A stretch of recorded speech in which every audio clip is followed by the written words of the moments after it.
আমার ১৩ বছরের ছোট্ট বোনকে বাড়িতে একা পেয়ে ঘরের লাইট জ্বালিয়ে কাজ করলাম।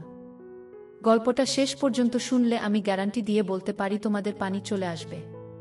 তাই আসল মজা পেতে চাইলে ভিডিওটি শেষ পর্যন্ত শুনতে থাকো। আমার নাম মেহেদি, বয়স ২০ বছর। বিশ্ববিদ্যালয়ে ভর্তি হওয়ার জন্য প্রস্তুতি নিচ্ছি। আমাদের বাসায় আমি আর আমার ছোট বোন শ্রাবণী থাকি। ওর বয়স ১৩ বছর। মা কামরুন্নাহার চাকরির কারণে দিনের বেশিরভাগ সময় বাইরে থাকেন। কারণ বাবার অনুপস্থিতি আমাদের পরিবারের আর্থিক অবস্থা আরও সংকটজনক করে তুলেছে। মাকে আমি সব সময় শ্রদ্ধার চোখে দেখি। তিনি একাই আমাদের সব কিছু সামলে নেন। শ্রাবণীর সাথে আমার সম্পর্ক ছোটবেলার মতো বন্ধুত্বপূর্ণ থাকলেও কিছু সময় ধরে আমার ভেতর অন্যরকম একটা অদ্ভুত পরিবর্তন এসেছে। শ্রাবণী ছোটবেলায় যেমন মিষ্টি আর চঞ্চল ছিল তেমনি রয়ে গেছে। কিন্তু এখন ওর দেহের গঠন, তার সপ্রতিভ চেহারা সবকিছু যেন আকর্ষণের এক নতুন মানচিত্র তৈরি করেছে আমার মনে। আমি এই অনুভূতিগুলো নিয়ে লজ্জিত হই, কিন্তু নিজেকে থামাতে পারি না। যখন শ্রাবণী ঘরে থাকে তখন যেন আমি আর স্বাভাবিক থাকতে পারি না। একদিন সন্ধ্যায় মা আমাদের ছেড়ে অফিসে গেছেন। ফিরতে দেরি হবে বলে জানিয়েছেন। শ্রাবণী সেই সময় নিজের রুমে পড়াশোনা করছিল। আমি ওর দিকে তাকিয়ে দেখছিলাম কিভাবে ওর চুল এলোমেলো হয়ে গাল ছুঁয়ে যাচ্ছে, কিভাবে সে নিস্পৃহ ভঙ্গিতে পড়ছে। আমার ভিতরে একটা অস্বস্তি বোধ হচ্ছিল, কিন্তু আমি এড়াতে পারছিলাম না। হঠাৎ শ্রাবণী আমাকে ডেকে বলল, ভাইয়া, তুমি কি দেখছো অমন করে? তুমি বেশ কিছুদিন ধরে অনেক অদ্ভুত আচরণ করছো। কিছু হয়েছে তোমার? আমি কোনো উত্তর দিতে পারলাম না। ওর চোখের দিকে তাকালে আমার মুখ থেকে কথা বের হয় না। আমি মিথ্যে বললাম, না তেমন কিছু না। শ্রাবণী একটু চিন্তিতভাবে আমার দিকে তাকাল। তারপর আবার বইয়ের দিকে মন দিল। সন্ধ্যা যখন গড়িয়ে রাত হল, শ্রাবণী গোসল করতে গেল। আর সেখান থেকেই আমার জীবনের সবচেয়ে বড় পরিবর্তন শুরু হলো। আমি ওর ঘরের দরজার সামনে গিয়ে দাঁড়ালাম। ভেতর থেকে পানির শব্দ শোনা যাচ্ছিল, আর আমার মনে এক অদ্ভুত ধারণা তৈরি হচ্ছিল। আমি দরজার ফাঁক দিয়ে লুকিয়ে দেখার চেষ্টা করলাম, কিন্তু সাহস পেলাম না। এক পাশে দাঁড়িয়ে অপেক্ষা করতে লাগলাম। কিছুক্ষণ পর শ্রাবণী গোসল শেষ করে বাইরে এলো। ওর শরীর থেকে পানি পড়ছিল। ভেজা চুলগুলো যে গলার উপর থেকে নিচের দিকে পড়ে যাচ্ছিল। আমি চুপচাপ তাকিয়েছিলাম আর নিজেকে কিছুতেই সামলাতে পারছিলাম না। শ্রাবণী আমার দিকে হাসি দিয়ে বলল, ভাইয়া, তুমি কিছু ভাবছ? আমি চমকে উঠলাম, যেন ধরা পড়ে গেলাম। না, কিছু না, আমি তাড়াতাড়ি বলে উঠলাম। কিন্তু সেই রাতে আমি সবচেয়ে বড় ভুলটা করলাম। যখন শ্রাবণী ঘুমিয়ে গেল, আমি লুকিয়ে ওর ভিডিওগুলো দেখতে শুরু করলাম। নিজেকে ঠিক রাখতে পারলাম না। মোবাইলের স্ক্রিনে শ্রাবণীর মুখ, তার সবকিছু যেন আমাকে টেনে নিচ্ছিল। সেই মুহূর্তে আমি এক অদ্ভুত আনন্দ বোধ করলাম, কিন্তু তার সঙ্গে সঙ্গে ভেতরে একটা অপরাধ বোধ কাজ করছিল। আমি জানি এটা সম্পূর্ণ ভুল, কিন্তু নিজেকে আটকাতে পারিনি। কয়েকদিন এভাবে চলবে। শ্রাবণীর সঙ্গে আমার সম্পর্ক আগের মতো স্বাভাবিক থাকলেও আমার মনোযোগ কতটা পাল্টে যাচ্ছিল। আমি ওর দিকে তাকালে সবকিছু যেন বদলে যেত। শ্রাবণীর প্রতিটা কাজ আমাকে নতুনভাবে আকর্ষণ করত। কিন্তু আমার এই আকর্ষণের খবর কি সে জানে না, সেটাই আমার জন্য সবচেয়ে বড় স্বস্তি ছিল। তবে কিছুদিন পর আমার আচরণে কিছু অদ্ভুত লক্ষ্য করা শুরু করল। ওর মনে হয়েছিল কেউ কেউ লুকিয়ে দেখছে, কিন্তু সরাসরি কিছু বলছিল না। একদিন রাতে মা আমাদের একা রেখে অফিসের কাজ নিয়ে বাইরে ছিল। সেই রাতে শ্রাবণী হঠাৎ আমার সামনে এসে বলল, ভাইয়া, তুমি কি সত্যি কিছু লুকাচ্ছে? আমি চমকে উঠলাম। শ্রাবণী কিভাবে বুঝল? আমি কি ধরা পড়ে গেলাম নাকি? শ্রাবণী একটু হেসে বলল, ভাইয়া, তুমি অনেক অদ্ভুত আচরণ করছো কিছুদিন ধরে। আমার সাথে কিছু হচ্ছে। আমি কিছু বলার আগেই শ্রাবণী আমার মোবাইলের দিকে নজর দিল। আমি হতবাক হয়ে গেলাম। ও কিছু বলার আগে আমার ফোনটা সরিয়ে নিলাম। কিন্তু শ্রাবণীর চোখে একটা সন্দেহ ঝলসে উঠল। শ্রাবণীর সন্দেহ ধীরে ধীরে গভীর হতে লাগল। মেহেদির আচরণ প্রতিদিনই আরও অদ্ভুত হয়ে উঠছিল। শ্রাবণী তার চোখের সেই পরিবর্তনটা স্পষ্ট দেখতে পাচ্ছিল, যদিও ঠিক কি সেটা সে এখনো পুরোপুরি বুঝতে পারছিল না। ওর ভিতরে একটা অস্বস্তি তৈরি হচ্ছিল। কিছু একটা ঠিক হচ্ছে না, কিন্তু মেহেদি তো তার আপন ভাই। সে এমন কিছু করবে কেন? একদিন সকালে শ্রাবণী স্কুলের জন্য তৈরি হচ্ছিল। সে বাথরুমে ঢুকে গোসল করতে গেল, কিন্তু তার মাথার মধ্যে সেই সন্দেহটা ঘুরছিল। গোসলের সময় বারবার মনে হচ্ছিল যেন কেউ তাকে দেখছে। সে জানালার দিকে তাকালো, কিন্তু কিছুই দেখতে পেল না। গা ছমছম করলেও সে নিজেকে বোঝান সবকিছুই আমার মনের ভুল। তবে গোসল শেষ করে বের হতেই শ্রাবণী লক্ষ্য করল যে মেহেদী বারান্দায় দাঁড়িয়ে আছে। সে একটু অবাক হল, কিন্তু সরাসরি কিছু বলল না। শ্রাবণী তার কাপড় শুকাতে দিয়ে চলে গেল। মেহেদীর মনে তখন আরেক ধরনের যুদ্ধ চলছিল। শ্রাবণী তার সামনে দিয়ে হেঁটে গেলে তার মনে এক ধরনের টানাপোড়েন তৈরি হতো। সে শ্রাবণীকে কেমনভাবে অনুভব করছে তা সে নিজেও ঠিক বুঝতে পারছিল না। ভাই বোনের সম্পর্কের মধ্যে এমন অনুভূতি কেন তৈরি হচ্ছে সে নিজেকে বুঝতে পারছিল না। আর যখন সে শ্রাবণীকে লুকিয়ে দেখছিল তখন তার অপরাধ বোধ ধীরে ধীরে তাকে গ্রাস করতে শুরু করেছিল। রাতে শ্রাবণী তার রুমে বসে পড়াশোনা করছিল। মেহেদী চুপচাপ বসেছিল তার ঘরের একপাশে। তার রাজার উপর কেন্দ্রীভূত ছিল। সেজন্য প্রতিটি মুহূর্তে শ্রাবণীর প্রতি আরও দুর্বল হয়ে পড়ছিল। আর সে জানত এটা ভুল, কিন্তু সে কিছুতেই নিজেকে আটকাতে পারছিল না। শ্রাবণী হঠাৎই বন্ধ করে বলল, ভাইয়া তুমি ঠিক আছো তো? তুমি কিছু লুকাচ্ছ তাই না? মেহেদী অবাক হয়ে গেল। সে কিছু বলার আগেই শ্রাবণী উঠে এসে তার সামনে দাঁড়ায়। ওর চোখের তীক্ষ্ণ দৃষ্টি ছিল। তুমি আমার থেকে কিছু লুকিয়ে রাখছ, বলো না কি হচ্ছে? মেহেদী কাঁপতে কাঁপতে বলল, না তেমন কিছু না।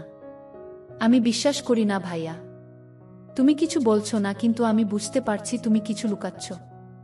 শ্রাবণীর এমন সরাসরি প্রশ্নের মুখে মেহেদী আরও অস্বস্তিতে পড়ে গেল। সে মিথ্যা বলে এগিয়ে যেতে চাইছিল, কিন্তু শ্রাবণীর চোখে সন্দেহের ছাপ স্পষ্ট হয়ে উঠেছিল। শ্রাবণী কিছুক্ষণ নীরব থেকে বলল, আমার মনে হচ্ছে কেউ আমাকে লুকিয়ে দেখছে। জানো কিছু? এই প্রশ্নে মেহেদীর মনের ভিতরের সব কিছু এলোমেলো হয়ে গেল। সে জানত শ্রাবণী সত্যের কাছাকাছি চলে এসেছে। তার মনের ভিতরের অনুভূতিগুলো ফেটে বেরিয়ে আসতে চাইছিল, কিন্তু সে জানত এভাবে সবকিছু ধ্বংস হয়ে যাবে। সে কি করবে বুঝতে পারছিল না। শ্রাবণী, আমি সত্যিই কিছু বলতে পারছি না।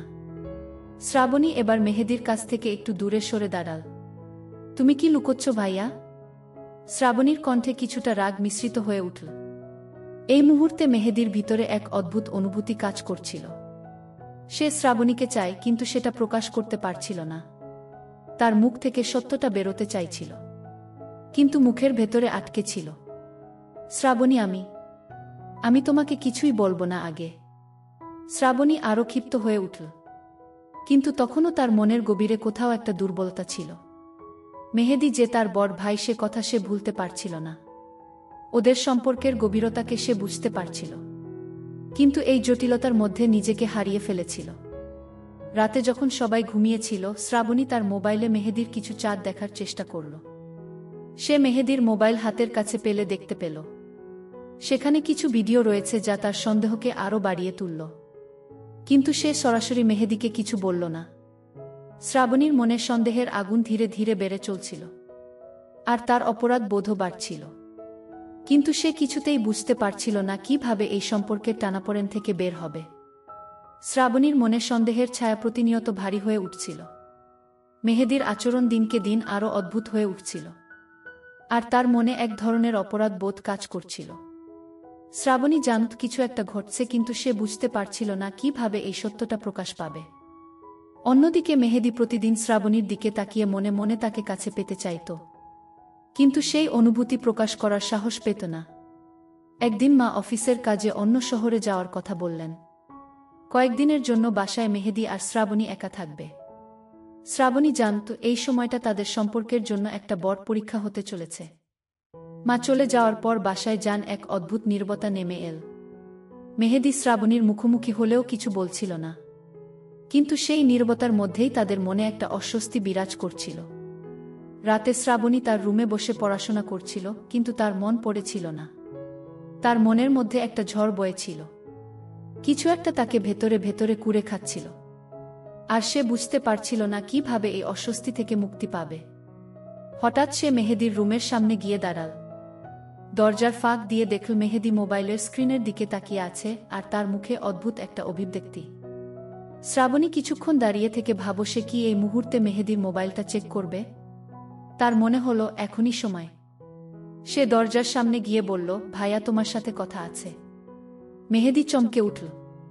সে মোবাইলটা তাড়াতাড়ি সরিয়ে রাখল, কিন্তু শ্রাবণীর চোখ সেটা দেখে ফেলেছিল। শ্রাবণী ঘরে ঢুকে আসতেই মেহেদি আরও অস্বস্তিতে পড়ল। তুমি মোবাইলে কি দেখছিলে? শ্রাবণী সরাসরি প্রশ্ন করে বসল। মেহেদি কিছুক্ষণ চুপ করে থাকে। তার গলায় কোনো শব্দ বেরোচ্ছিল না। শ্রাবণী এবার একটু জোর দিয়ে বলল, তুমি আমার কাছ থেকে কি লুকোচ্ছ ভাইয়া? আমি দেখতে পাচ্ছি তুমি কেমন অদ্ভুত আচরণ করছো। মেহেদি এবার ধীর কণ্ঠে বলল, শ্রাবণী, এটা ঠিক সময় নয় এসব কথা বলার। আমি কিছু লুকাচ্ছি না। কিন্তু শ্রাবণী সেটা বিশ্বাস করল না। সে হঠাৎ মেহেদির মোবাইলটা হাতে তুলে নিল। মেহেদি মোবাইলটা নিয়ে তাড়াতাড়ি কিছু বলতে যাচ্ছিল, কিন্তু শ্রাবণী সেটা থামিয়ে বলল, তুমি কি দেখছ? মোবাইলটা খুলতেই টি-শার্ট চোখে ধরা পড়ল তার নিজের কিছু ভিডিওগুলো শ্রাবণীর অজান্তেই ধারণ করা হয়েছে। কিছুক্ষণ নীরব থাকার পর শ্রাবণীর চোখে জল এনে বলল, তুমি আমার ভিডিও করেছ? আমি কিভাবে বিশ্বাস করব ভাইয়া? মেহেদির মুখে কোনো কথা ছিল না। সে জানত এটাই সেই মুহূর্ত যেখানে সবকিছু প্রকাশ পেয়ে যাবে। তার মাথা নিচু হয়ে গেল। সে জানত তার করার কাজটা ক্ষমাহীন। আমি জানি এটা ভুল হয়েছে শ্রাবণী। আমি জানি আমি তোমাকে কষ্ট দিয়েছি। আমি কিছু বলতে চাইনি গিয়ে। শ্রাবণী এবার আরও ক্ষিপ্ত হয়ে উঠল। তুমি আমার বিশ্বাস ভেঙে দিয়েছ ভাইয়া। তুমি কিভাবে এমন কিছু করতে পারলে? তার কণ্ঠে বেদনা আর খুব মিলেমিশে ছিল। শ্রাবণী কাঁদতে কাঁদতে বেরিয়ে যেতে চাইছিল, কিন্তু মেহেদি তাকে থামিয়ে বলল, আমি সত্যিই চাইনি এটা হোক। আমি জানি না কেন, কিন্তু আমি তোমাকে এমনভাবে অনুভব করি যা আমি নিজেও ঠিক বুঝতে পারি না। এই কথা শোনার পর শ্রাবণী কিছুক্ষণ নীরব থাকল। তার চোখে জল। কিন্তু সে এবার মেহেদির চোখের দিকে তাকাল। তার মনের ভেতরে এক ধরনের দ্বন্দ্ব চলছিল। সে বুঝতে পারছিল না কিভাবে এই মুহূর্তকে মোকাবিলা করবে। তুমি কি বলতে চাইছো ভাইয়া? শ্রাবণী ধীর কণ্ঠে বলল, তার কণ্ঠে ক্ষোভ আর দুর্বলতার মিশ্রণ ছিল। শ্রাবণী, আমি জানি না কিভাবে বলবো, কিন্তু আমি তোমার প্রতি একটা অদ্ভুত আকর্ষণ অনুভব করি। আমি জানি এটা ভুল। আমি জানি তুমি আমার বোন, কিন্তু আমার মনের ভেতরে এমন একটা অনুভূতি কাজ করছে যা আমি নিয়ন্ত্রণ করতে পারছি না। এই কথাগুলো শোনার পর শ্রাবণী অবাক হয়ে গেল। তার মন যেন এক ঝড়ের মধ্যে পড়ল। সে জানত মেহেদি যা বলছে সেটা সঠিক না, কিন্তু তার মনের ভেতরেও কোথাও একটা টানাপোড়েন শুরু হয়েছিল। সে মেহেদিকে ঘৃণা করতে চাইছিল, কিন্তু সেই ঘৃণাটা সম্পূর্ণভাবে তার মনে বসে যাচ্ছিল না। শ্রাবণী আর মেহেদির মধ্যে যে অস্বস্তিকর নীরবতা ছিল তা ক্রমশ জটিল থেকে জটিলতর হতে লাগল। দুজনেই একে অপরের সামনে কিছু বলতে পারছিল না, কিন্তু তাদের চোখের সব কিছু স্পষ্ট হয়ে উঠছিল। সেই দিনগুলোর মতো তাদের সম্পর্ক আর ছিল না। মন থেকে তারা যতই দূরে থাকার চেষ্টা করুক না কেন, আকর্ষণের অদৃশ্য টান তাদের দুজনের মাঝখানে প্রবলভাবে উপস্থিত ছিল। মা বাড়ি থেকে অনেক দূরের একটি শহরে অফিসের কাজে যেতে হলো। শ্রাবণী ও মেহেদি একা বাড়িতে রয়েছি। এমন সময় শ্রাবণী বুঝতেই নিঃসঙ্গ, তাই হয়তো সবকিছু বদলে দিতে পারে। মেহেদির মনে এক ধরনের উত্তেজনা ছিল, কিন্তু অপরাধ বোধ তার হৃদয়কে বেঁধে রাখছিল। রাতের খাওয়া শেষ করে শ্রাবণী তার ঘরে গিয়ে দরজা বন্ধ করল। সে পড়াশোনার জন্য বসেছিল, কিন্তু তার মন পুরোপুরি এক অন্য ধাঁধায় আটকে গিয়েছিল। এক মুহূর্তের জন্য মেহেদির সাথে কাটানো সব অদ্ভুত ঘটনা, সেই অপরাধ মিশ্রিত অনুভূতি সব তার মনের মধ্যে উকি দিতে শুরু করল। হঠাৎ দরজায় শব্দ হল। শ্রাবণী দরজা খুলতেই মেহেদিকে দাঁড়িয়ে থাকতে দেখল। তার মুখে একটা অসহায় অভিব্যক্তি, চোখে মুখে অস্থিরতা। বুঝলাম কিছু একটা বলার আছে ওর। শ্রাবণী, আমি কথা বলতে চাই, মেহেদি ধীরে ধীরে বলল, তার কণ্ঠে এক ধরনের ভারী। শ্রাবণী কিছুক্ষণ চুপ থেকে বলল, কি বলবে? মেহেদি ধীরে ধীরে ঘরের ভেতরে ঢুকে পড়ল। দরজাটা নিজে থেকেই বন্ধ হয়ে গেল, যেন চারপাশের পৃথিবী থেকে তারা সম্পূর্ণ আলাদা হয়ে গেল। আমি আর এভাবে থাকতে পারছি না, মেহেদি বলে উঠল। আমার মনের মধ্যে যা চলছে সেটা আমি আর আটকাতে পারছি না। আমি তোমাকে ভালোবাসি। শ্রাবণী চমকে গেল। তার চোখ বড় হয়ে উঠল। ভাইজা, তুমি কি বলছো? এটা কি ঠিক বলছো?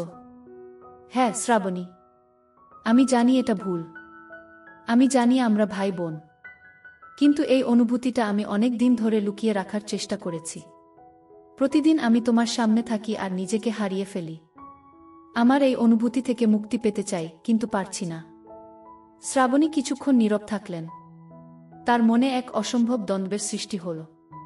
সে জানত মেহেদীর কথা মেনে নেওয়া সম্ভব না, কিন্তু তার মনের ভেতরেও কোথাও একটা ভাঙন ধরতে শুরু করল। আমরা যা করছি সেটাকে কেউ মেনে নেবে না, শ্রাবণী বলল, তার কণ্ঠে বেদনাও দ্বিধা মেশানো ছিল। তুমি জানো না এর পরিণতি কি হতে পারে? মেহেদী মাথা নিচু করে বলল, আমি জানি, কিন্তু আমার অনুভূতিটা সত্যি। আমি যা বলছি তা হয়তো অপরাধ, কিন্তু আমার হৃদয় তো আর এসব নিয়ম মানে না। শ্রাবণী এবার আর নিজেকে স্থির রাখতে পারল না। তার চোখে জল চলে এল। সে বুঝতে পারছিল না কি করবে বা কি বলবে। সে একদিকে মেহেদীকে ঘৃণা করতে চাইছিল, কিন্তু অন্যদিকে তার মনের ভেতরেও কোথাও যেন একটা গোপন আকর্ষণ কাজ করছিল। শ্রাবণী বলল, তুমি আমার জীবনটা ধ্বংস করে দিয়েছ।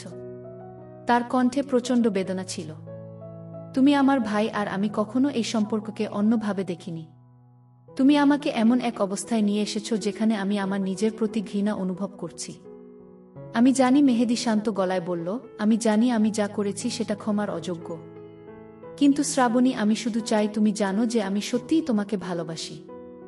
সেটা যে কী ধরনের ভালোবাসা আমি জানি না, কিন্তু এটা গভীর ঘুম। শ্রাবণী চুপচাপ দাঁড়িয়ে থাকল, তার মন তোলপাড় হচ্ছিল। সে কি মেহেদীর এই ভালোবাসা গ্রহণ করবে, নাকি সে নিজেকে সব কিছু থেকে দূরে সরিয়ে নেবে? তার মনে ভয় আর আকর্ষণের দ্বন্দ্ব চলছিল। কিছুক্ষণ পর শ্রাবণী তার মাথা নিচু করে বলল, আমাদের এই সম্পর্ক থেকে বেরিয়ে আসতে হবে ভাইয়া। আমাদের ভুলগুলোকে শুধরে নিতে হবে। তাদের কথা শেষ হয় না, কিন্তু পরিস্থিতির জটিলতা এবং মনের আকর্ষণ তাদের ভবিষ্যৎকে কিভাবে পরিচালিত করবে তা হয়তো কেবল সময় বলতে পারবে। শ্রাবণীর কথার পর পুরো ঘর জুড়ে এক ধরনের থমথমে নীরবতা নেমে এল। মেহেদী কিছুক্ষণ দাঁড়িয়ে রইলেন, কিন্তু কোনো উত্তর দিল না। তার মনে তখন এক ধরনের অস্থিরতা, একদিকে অপরাধবোধ আর অন্যদিকে শ্রাবণীর প্রতি অদম্য টান। শ্রাবণীও কোনো কথা বলছিল না। হঠাৎ মেহেদী ধীরে ধীরে শ্রাবণীর কাছে এগিয়ে এসে বলল, শ্রাবণী, তুমি কি সত্যিই মনে করো আমরা আমাদের মনেই টান থেকে পালাতে পারব? শ্রাবণী এবার আর নিজেকে সামলাতে পারল না। তার চোখে আবার জল এসে গেল। সে বুঝতে পারছিল এই অনুভূতি থেকে বের হওয়া সহজ হবে না, কিন্তু তবু সে চেষ্টা করতে চাচ্ছিল। ভাইয়া, শ্রাবণী কাঁপা গলায় বলল, আমি চাই আমরা এই ভুল থেকে বেরিয়ে আসি। আমি চাই আমরা আবার আগের মতোই। এই অনুভূতি সত্যি হলেও এটা আমাদের দুজনের জন্য সঠিক না। মেহেদী শ্রাবণীর দিকে তাকিয়েছিল। তার চোখে গভীর বেদনা, কিন্তু সেই বেদনার মাঝে কোথাও এক ধরনের আকর্ষণ লুকানো ছিল, যা সে আর দমিয়ে রাখতে পারছিল না। শ্রাবণী, আমি জানি তুমি ঠিক বলছো, মেহেদী বলল, কিন্তু আমি আর পারছি না। তোমার প্রতি অনুভূতিটা আমি আর আটকাতে পারছি না। তুমি কি কখনো ভেবেছ যদি আমরা এই অনুভূতিকে মেনে নিই, তবে আমাদের মধ্যে কি কোনো সম্পর্ক গড়ে উঠতে পারে? শ্রাবণী চমকে উঠল। ভাইয়া, তুমি কি পাগল হয়ে গেছ? তুমি কি জানো সমাজে আমাদের সম্পর্কের কি অবস্থা হবে? আমি জানি, মেহেদী ধীরে ধীরে বলল, কিন্তু আমি আর লুকিয়ে থাকতে পারছি না। আমি তোমাকে সত্যিই ভালোবাসি। শ্রাবণী এবার পুরোপুরি ভেঙে পড়ল। তার মনের গভীরে কোথাও হয়তো সে মেহেদীর প্রতি একটা অনুভূতি লুকিয়ে রেখেছিল, যা সে কখনো স্বীকার করতে পারেনি। কিন্তু আজ সে সব অনুভূতি যেন সামনে চলে এল। শ্রাবণী মাথা নিচু করে বলল, ভাইয়া, আমি জানি না আমরা কি করতে যাচ্ছি, কিন্তু আমাদের এই সম্পর্কটা ঠিক না। আমি চাই আমরা আমাদের ভুলগুলো শুধরে নেই। মেহেদী একটু নীরব থেকে বলল, তুমি যদি সত্যি চাও তাহলে আমি চেষ্টা করব, কিন্তু আমি কখনো আমার অনুভূতিগুলোকে মিথ্যা বলবো না। শ্রাবণী কিছুক্ষণ নীরব রইল, তারপর ধীরে ধীরে মাথা তুলে তাকালো। ভাইয়া, আমাদের দুজনের ভবিষ্যতে এই মুহূর্তে নির্ভর করছে আমাদের সিদ্ধান্তের উপর। আমরা যদি এই সম্পর্কে ভুল পথে চালিত করি তবে আমাদের জীবন ধ্বংস হয়ে যাবে। মেহেদী তার কথার কোনো উত্তর দিল না। সে বুঝতে পারছিল তাদের সামনে যে জটিলতা আর আকর্ষণ দাঁড়িয়ে আছে তা থেকে বেরিয়ে আসা সহজ হবে না। তবে তারা কিভাবে নিজেদের সামলাবে সেটা কেবল সময় বলে দেবে। শ্রাবণী ঘর থেকে বেরিয়ে গেল আর মেহেদী নীরবভাবে দাঁড়িয়ে রইল, তার মনের গভীরে অনেক প্রশ্ন আর দ্বন্দ্ব নিয়ে। শ্রাবণী নিজের ঘর থেকে বেরিয়ে এসে ভাবতে লাগল। সে জানত তার মনের মধ্যে দোলাচল চলছে। একদিকে মেহেদীর প্রতি অদম্য আকর্ষণ, অন্যদিকে পরিবারের প্রতি দায়িত্ববোধ। সে বুঝতে পারছিল এই দুটি অনুভূতি একসঙ্গে চলতে পারে না। তার ভাই যার প্রতি এতদিন শুধুই ভাই হিসেবে দেখেছে, আজ কেমন যেন এক অন্য রূপ ধারণ করেছে। কিছুক্ষণ পর শ্রাবণী রান্নাঘরে গেল। সেখানে তাকে কাজ করতে দেখে মা তাকে ডেকে বললেন, শ্রাবণী, তুমি কেমন আছো? আজকে তোমার মুখে একটু চিন্তার ছাপ আছে। মা সব কিছু বুঝতে পারছিলেন, কিন্তু শ্রাবণী কিছু বলতে পারে না। সে কেবল মাথা নেড়ে বলল, আমি ভালো আছি মা। রান্নাঘরের কাজ করতে করতে শ্রাবণী ভেবেছিল কিভাবে সেই পরিস্থিতি সামলাবে। হঠাৎ করে তার কাছে ফোন এল। ফোনের পর্দায় মেহেদীর নাম দেখে তার হৃদয় দুরু দুরু করে উঠল। শ্রাবণী কাঁপা গলায় বলল, হ্যালো শ্রাবণী, আমি জানি আমাদের কথা এখনই আলোচনা করা উচিত নয়, কিন্তু আমি তোমাকে বলার জন্য ডেকেছি। মেহেদীর গলা শুনে শ্রাবণীর হৃদয়ে একটি উত্তেজনা ছড়িয়ে পড়ল। কি বলবে ভাইয়া? জিজ্ঞেস করল। আমি ভাবছিলাম আমরা এই অনুভূতির মধ্যে যেভাবে আটকা পড়েছি তা আমাদের জন্য বিপজ্জনক। আমাদের দুজনের জন্যই উচিত কিছুদিনের জন্য আলাদা হয়ে যাওয়া। শ্রাবণী একটু চমকে উঠল। কিন্তু আমরা তো ভাই বোন, আমরা কি সত্যিই আলাদা হতে পারি? আমরা যদি নিজেদেরকে সত্যি ভালোবাসি তাহলে আমাদের উচিত নিজেদেরকে কিছুটা সময় দেওয়া। আমি চাই তুমি কিছুদিনের জন্য দূরে যাও, তারপর দেখব আমাদের অনুভূতির উপর কি ঘটে। কি? শ্রাবণীর মনে উথাল পাথাল শুরু হল। সে জানত মেহেদীর কথায় সত্যি কিছু আছে, কিন্তু তাকে দূরে যাওয়ার কথা বলা মানে সব কিছু বিসর্জন দেওয়া। কিন্তু আমি কোথায় যাব? শ্রাবণী প্রশ্ন করল। তুমি দাদির কাছে যেতে পারো। কিছুদিন সেখানে থাকলে হয়তো নিজের অনুভূতি সম্পর্কে ভালোভাবে ভাবতে পারবে। শ্রাবণী একটু নীরব হয়ে গেল। ঠিক আছে, আমি ভাবব। ফোন রেখে দেওয়ার পর শ্রাবণী মনে মনে সিদ্ধান্ত নিল কিছুদিনের জন্য দাদির কাছে চলে যাবে। তার নিজের অনুভূতি সম্পর্কে একটু ভাবার প্রয়োজন ছিল। এরপর দিনগুলো একটি দীর্ঘ প্রতীক্ষার মতো হয়ে গেল। শ্রাবণী তার দাদির কাছে গেলে এবং সেখানে গিয়ে নিজের চিন্তাভাবনা মগ্ন হয়ে গেল। দাদি খুব ভালো এবং পরম মায়ের মতো ছিলেন। শ্রাবণী তার সঙ্গে সময় কাটিয়ে কিছুটা মানসিক শান্তি পেয়েছিল, কিন্তু তার মন কখনো মেহেদীর কথা বলতে পারছিল না। সে প্রায়ই তার ফোনে আরিফের নাম দেখে কেমন জানি খুঁজে ফিরতে লাগল। কখনো কখনো ফোন করার ইচ্ছে হলেও সে নিজেকে দমিয়ে রাখে। তার মনে হচ্ছিল দূরে যাওয়াই হয়তো তাদের মধ্যে সঠিক সমাধান। একদিন শ্রাবণী যখন দাদির সঙ্গে গল্প করছিল তখন তার মনের ভেতরে মেহেদীর কথা আবার ফিরে এল। তুমি কি কখনো মনে করো শ্রাবণী, প্রেম আর সম্পর্কের মধ্যে কি পার্থক্য আছে? দাদি প্রশ্ন করলেন। শ্রাবণী এক মুহূর্তের জন্য থমকে গেল। হ্যাঁ দাদি, কিন্তু আমি তো জানি না আমার সম্পর্কটা আসলে কি। আমি ভাইয়ের প্রতি আকর্ষণ অনুভব করছি, কিন্তু এটা কি প্রেম? বা এটা শুধুই দায়িত্ব? প্রেম হলো অনুভূতি আর সম্পর্ক হলো সেই অনুভূতির ভিত্তিতে গড়ে ওঠা বন্ধন। তুমি যদি মনে করো তোমার অনুভূতি গভীর, তবে সেটাই তোমার জন্য সবচেয়ে গুরুত্বপূর্ণ, দাদির সুরে বললেন। শ্রাবণী তার দাদির কথায় কিছুটা নির্ভরশীল হল। সে বুঝতে পারছিল কিছুটা সময় নিয়ে ভাবলে হয়তো সে নিজের অনুভূতি সম্পর্কে সঠিক সিদ্ধান্ত নিতে পারবে। বাড়িতে ফেরার পর শ্রাবণী মেহেদীর সঙ্গে দেখা করতে চায়। সে জানত তাদের সম্পর্কের পরিস্থিতি আসলে খুব জটিল, কিন্তু সেই সম্পর্কে সত্যিকারের স্বরূপ খুঁজে বের করতে হলে তাদের মধ্যে খোলামেলা আলোচনা করা উচিত। এভাবে শ্রাবণী মেহেদীর সঙ্গে আবার যোগাযোগ করতে স্থির করল। সে ফোন করার সিদ্ধান্ত নিল, কারণ সে জানত মেহেদীর অনুভূতির প্রতি তার যে দ্বন্দ্ব ছিল সেটাকে মোকাবেলা করার সময় এসেছে। আর এই ফোন ধরার পর শ্রাবণী তার হৃদয়ে জড়ো হওয়া সব কথা খুলে বলল। ভাইয়া, আমি ফিরে এসেছি। আমি তোমার সঙ্গে কথা বলতে চাই। মেহেদীর কণ্ঠে খুশির একটি ছোঁয়া ছিল। শ্রাবণী, আমি তোমার অপেক্ষায় ছিলাম। তুমি ফিরে আসায় আমি খুব খুশি। এভাবেই তাদের সম্পর্কের নতুন একটি অধ্যায় শুরু হতে চলেছিল। তারা একসঙ্গে নিজের অনুভূতি ও সম্পর্কে সত্যিকার রূপটি বুঝতে পারবে এবং হয়তো সেখান থেকেই নতুন কোনো পথ খুঁজে পাবে।